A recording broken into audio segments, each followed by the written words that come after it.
আমার দাবি বিদ্যুৎ বিল, জলের বিল, জলের ট্যাক্স, বিদ্যুতের দ্রব্য বৃদ্ধি, শুল্ক বৃদ্ধি, বাড়ির ট্যাক্স এবং স্মার্ট মিটারের যে কারিগরি আপনার এগুলি বন্ধ করতে হবে, উড্র করতে হবে এবং দ্রব্যমূল্য কেন বৃদ্ধি হচ্ছে তার জবাব এই সরকারকে দিতে হবে।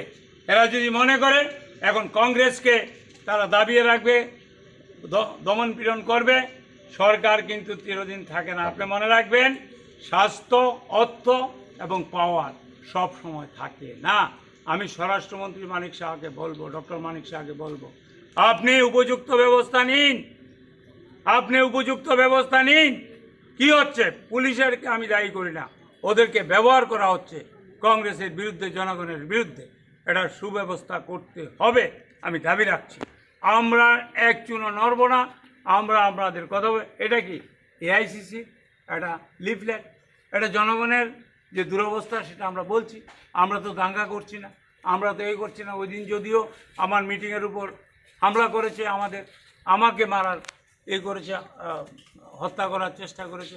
আমি বলছি পুলিশকে আমি অনুরোধ করব যে আমরা যে কেস করেছি, কেসের আসামিদের অবিলম্বে গ্রেপ্তার করতে হবে, নাহলে আমরা আইনের আশ্রয় নেব, আমরা কাউকে ছেড়ে দেব না। জয় হিন্দ।